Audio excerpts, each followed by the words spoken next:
From the classroom to today, we're reconnecting on the way.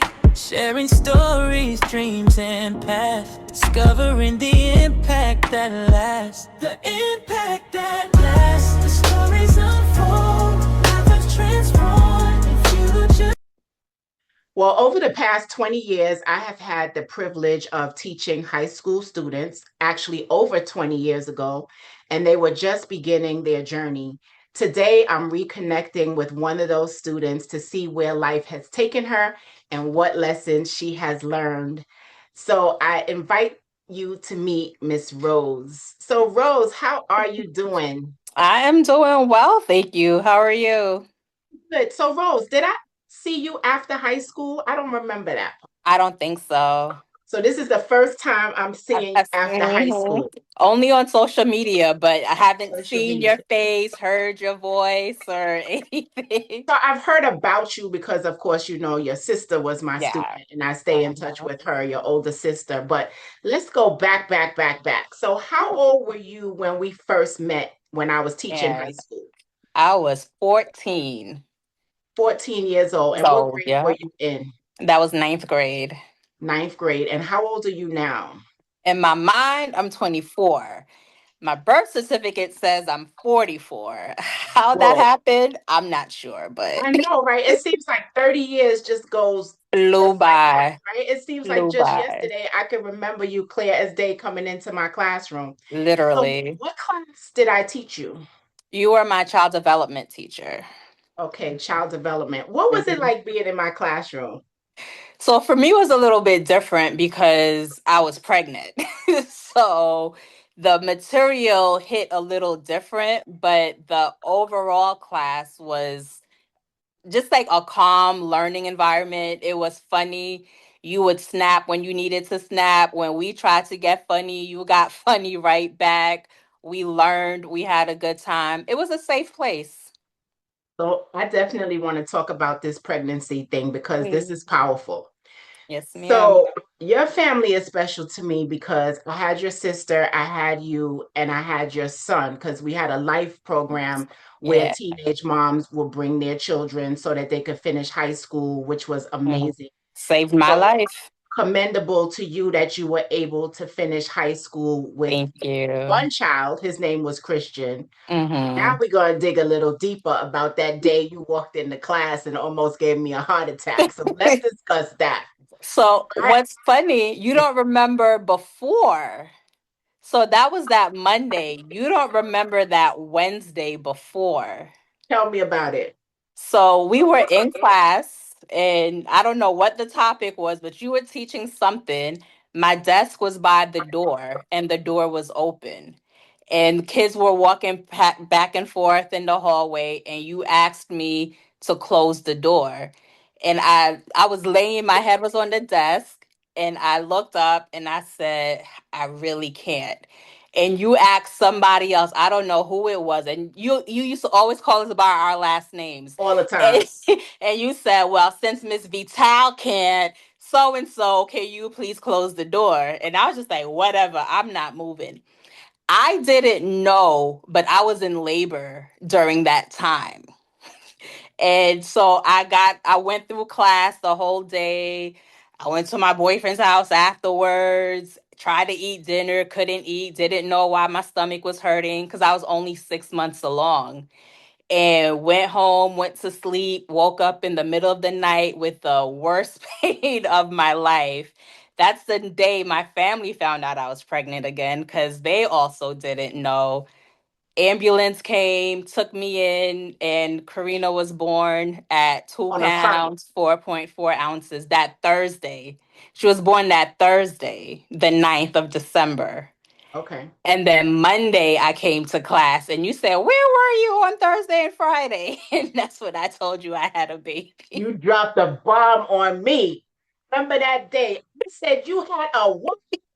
You was like, I had the baby. I said, what baby? Because first of all, I knew you already had a baby. How old was you with the Yeah. first baby? I was 14 with the first And one. the second baby you I was, was 17. and you come into my class every day. I'm teaching child development, and I don't even know you're pregnant, and you come and tell me I had the baby, and I thought I was Absolutely. gonna pass out. You and everybody else. So I don't know. This is amazing. And did you graduate on time? No, I did an extra year. You did an extra year. Move over Yeah. a little bit because you're not in the camera. Perfect. Okay. So you had two babies in high school. You Yeah. did an extra year. Tell me about those two babies now, because I know those babies are doing amazing. Let's start with Oh, Christian. my pride and joys. So Christian is 29 years old. He is a professional basketball player overseas. He actually flew me to Italy this past March to spend his birthday with him. He's been in Italy, Poland, Canada, Israel, Germany. He played with the G League in the States. He's won championships with three different teams. He is, he hasn't gotten married yet, no kids yet, thank God. He graduated college. He went to UConn, um, class of 2020. So I didn't get to see him walk, but I'm pushing him for that master's to see him walk. He's doing really, really well, growing into himself as a man, finding, what he wants to do once the basketball stops bouncing. Karina is 26 and she is now, remember, she was 2 pounds, 4.4 ounces. That girl went through life with no medical issues outside of speech therapy that she had until she was 5. She graduated, she went to prep school. Chris did too, actually. She went to UConn, got her master's. So right now she is the vice president of oh, she's going to kill me if I get this wrong. She's the vice president of fan development at SMU College. And your daughter that you delivered in my class practically has a master's degree. Yes, she And does. she was born at 2 pounds. 2 pounds, 4.4 ounces, 13 and a quarter inches. Now, suppose you would have had an abortion because you was in high school Oh, and you would have said, yeah, let me throw these babies away. One is a pro player and one has a master's degree. That is amazing and that is yeah. commendable. And your mom had passed away or something? She passed away when I was 6 months pregnant with Christian. So you did all of this without a mom, which is commendable. Yeah. Did you have a mom figure in your life or you I just had a kind few. I had a of, few. I don't know if you remember Miss Curatola and Mrs. Teal from the Life Center. I remember the life center. I don't remember the names. So Mrs. Till, they just took me and would not let me go. Christian and Karina call her grandma. Nice. Mrs. Curtola was the social worker at the Life Center. She came to my master's graduation, and Nice. we still keep in contact. So we're going to get into that now. So you Mhm. finished high school, and then what did you Interesting. do right after high school? Now you have two young babies. I got a job at Modell's Okay. because So you I worked at needed money. Modell's, and I then what worked did at you do? Modell's, and then I enrolled at Queensborough Community College. And I thought I wanted to be a speech pathologist. And so the plan was to do the 2 years at Queensborough, transfer to Queens College, and get into their speech pathology program. I didn't know how competitive and backlog that program was. And at this point, I was just thinking, I need a job. And so I need a degree that can get me a job. And so I went into political science to go to law school. So then I worked at the DA's office in child abuse and sex crimes, and I was completely turned off by the lack of justice for a lot of people in the, who have been assaulted, kids and adults. And so I became a social worker. I went to Adelphi, I got my master's degree, and then I got my license, and I started working with families that were involved with the children's services. And I've been doing that for the past 20 years. You cannot be That's telling 20 me you years. my student and you have a master's degree working for 20 years and your daughter Yes, has a ma'am. master's. That is amazing. Yep. So you did your master's degree, you worked as a social worker, and then you went to school again. I went to school again because medicine was always my heart. And I remember when I got pregnant, I used to want to be a doctor. And somebody said to me, what kind of how you going to be a doctor and you have these kids and it kind of pushed me away from it. And then with the clinical hours and everything, it all just kind of fell to the wayside. But that desire to be in nursing just never went away. And come 2020, when the pandemic hit, everything was online because I got married and had three more kids. So life kept happening.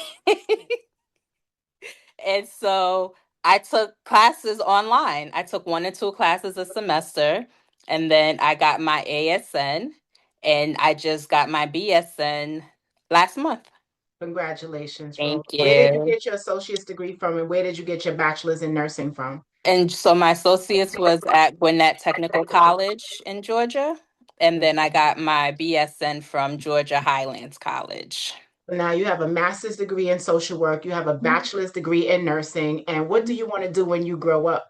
Well, I just got hired to be a NICU nurse, Yay! which is my dream. So So look how life goes full circle, it served. because when you were a teenager, your baby was in NICU. Was that Mhm. what inspired you to work in NICU? It was, and she reminds me every time we talk about it. She always goes, "You're welcome." Wow. So now you're going to be a NICU nurse. Yeah, Congratulations. thank Rose, you you. may not even know how inspiring your story is to a teenage mother that may be watching you right now thinking, I'm never going to be anybody because I have this baby. And Yeah, now you have 5 children, 5 of them. master's degree, you're a social worker, you got a bachelor's degree in nursing, and I don't even know if you're going to stop. I think you're coming to get your doctorate now.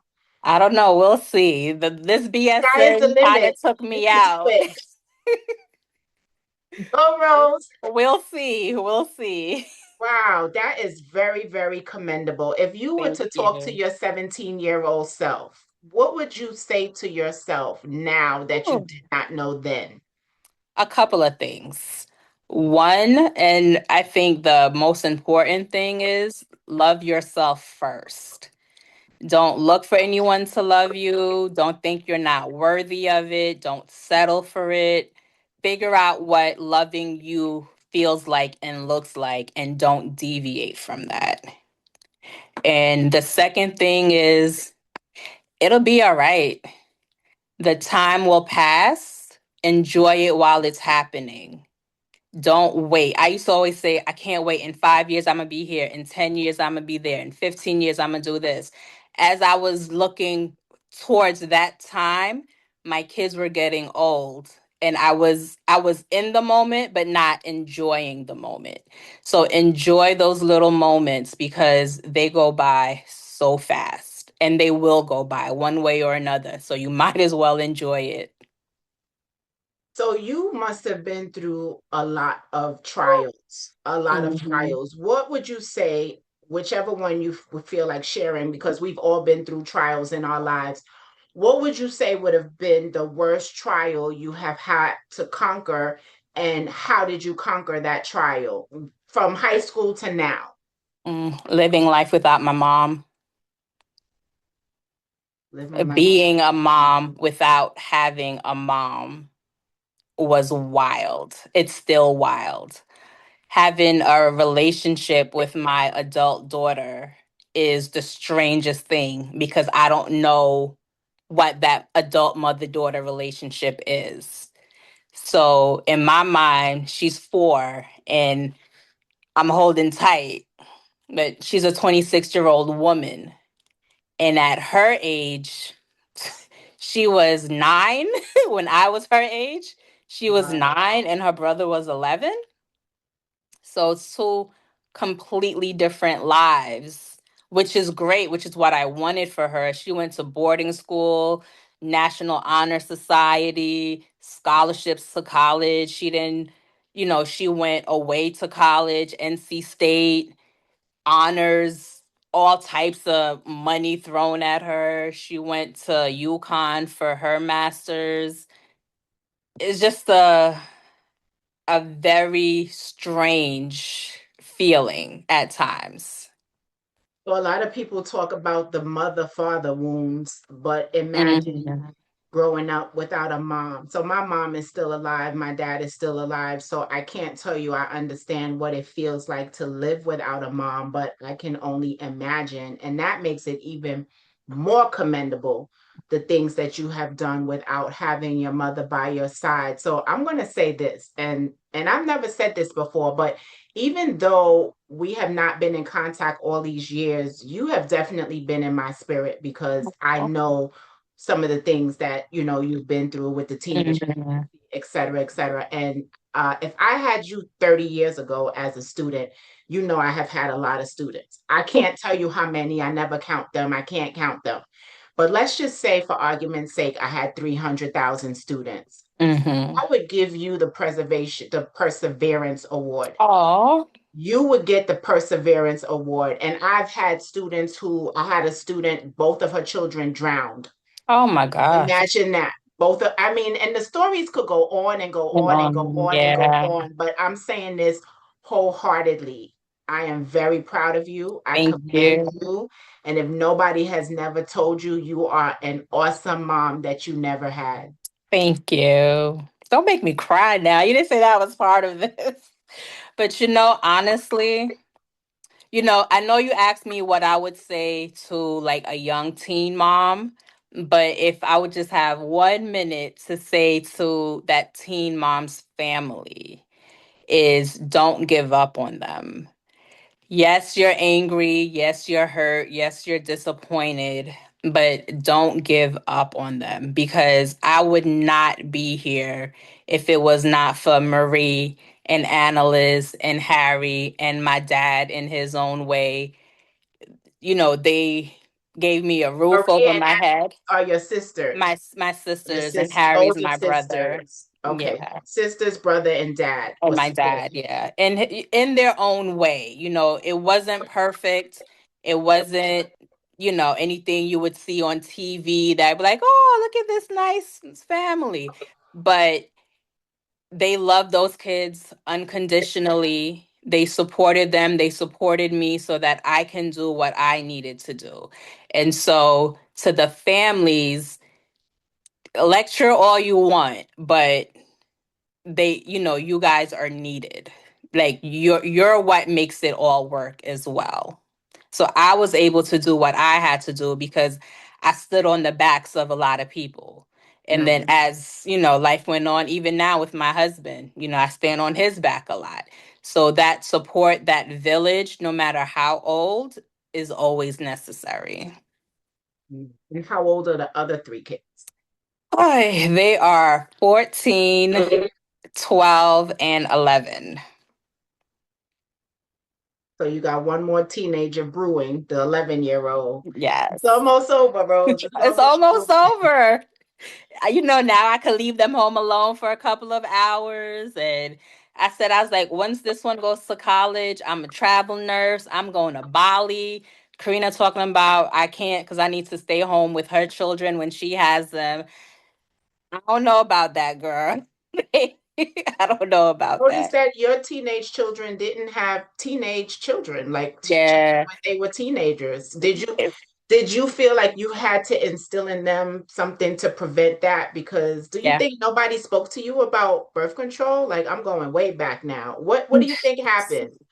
So when my mom tried to have that talk with me, I had already been, Okay. outside Okay. and listening to my friends. And when, you talk about mother father wounds, and as a social worker, as you're going through these programs and you're seeing these clients, you can't help but to see where you see yourself. And I had a lot of daddy wounds, right? And so I was looking for love. I was looking for attention. I had low self esteem. This was New York in the 90s and I was Haitian. So, bullying, teasing, all types of stuff. And so when, I began to get noticed, it was like, oh, okay, I'm cute. And I'm a step outside. And oh, he said he liked me.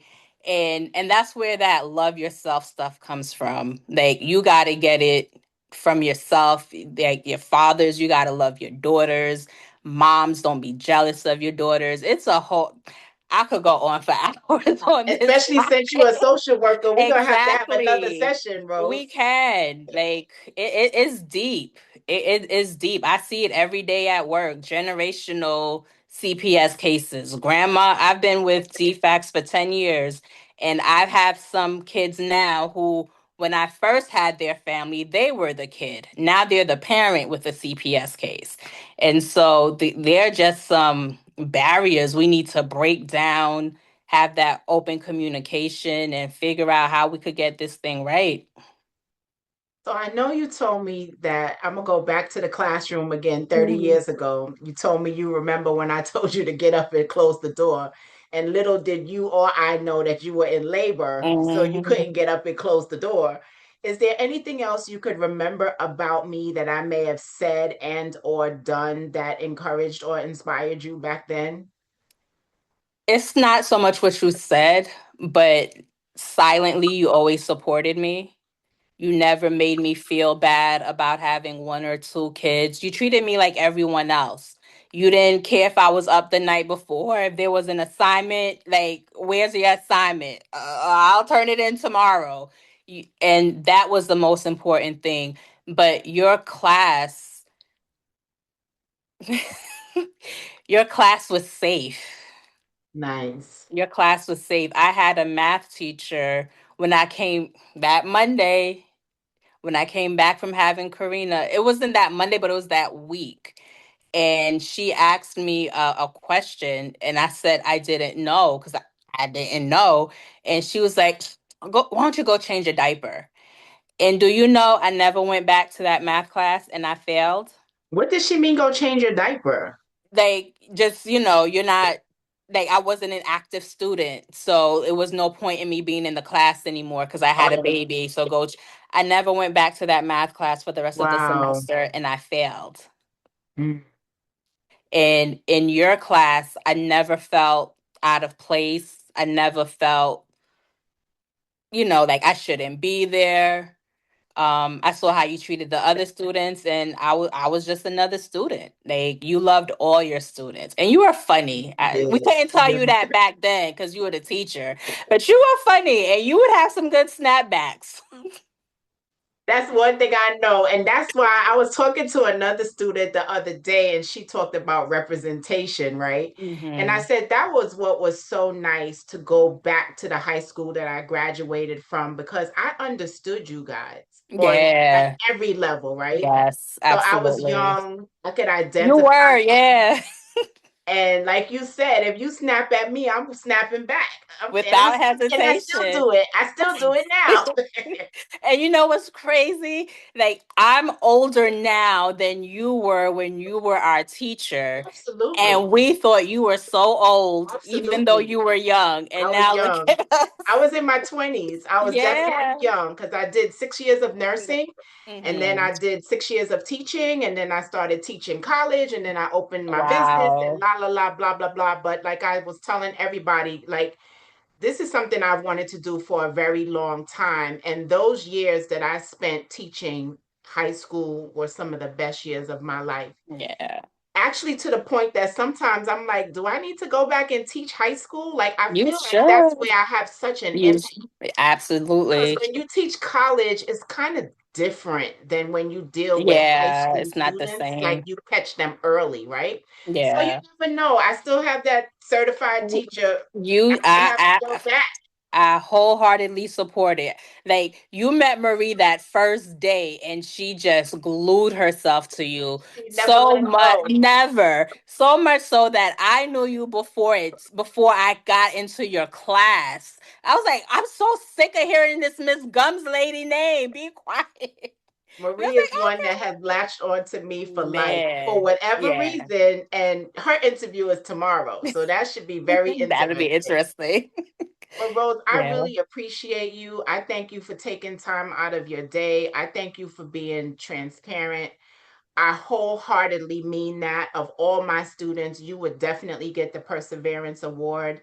if no one ever told you, you have done an amazing job. You are an amazing mom, and maybe you're even a more amazing mom because you didn't have one, right? Mhm. So you said you may not have know what to do, but I'm just letting you know that you've done an amazing job, and I'm very proud of you. And like Thank I said, you. this project is my baby because not many people get to go back and talk to their students Yeah. 30 years ago and even could remember stuff. Because like I said, I remember that Monday like it was yesterday when Yeah. you came. I just had the baby. I was like, you had the what? I can Well, imagine thank what my you. face looked like when you told me Like that. everybody else. That was, and we can laugh now, but whoo, child, Yeah, look at you now. that's that Because it's hard day. enough having one teenage pregnancy, but you had two. Yeah. But look at you now. Yeah. Master's degree, social worker, bachelor's degree, registered nurse, going to work in the NICU. Yeah. And that's why I don't have a lot of tolerance for students that always want to make up excuses. Like, I didn't have tolerance then, and now my Yeah, you did tolerance it.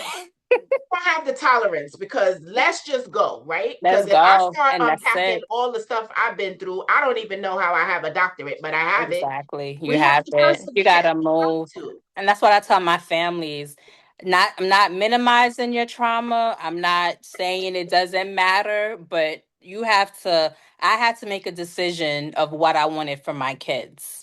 And I knew it was not for them to be statistics. It was not for them to be just out there, Christian, selling drugs and having kids everywhere and careening on somebody's pole or something. Like, I had to do Not what the I had pole. to do. The pole, Chris Rock told fathers take care of your daughters. Like, I had to do what I had to do to make sure they were okay. And then, so I covered them, God covered us. My family supported us, and I'm just so grateful. I'm And here just you so are. grateful. And here you are. And I Yeah. would love to even come back 5 years later because something tells me you are not stopping. You are not Listen, stopping. don't let my husband hear that. You are not stopping. I may need to speak to him. Oh Lord, please don't, because I'm tired.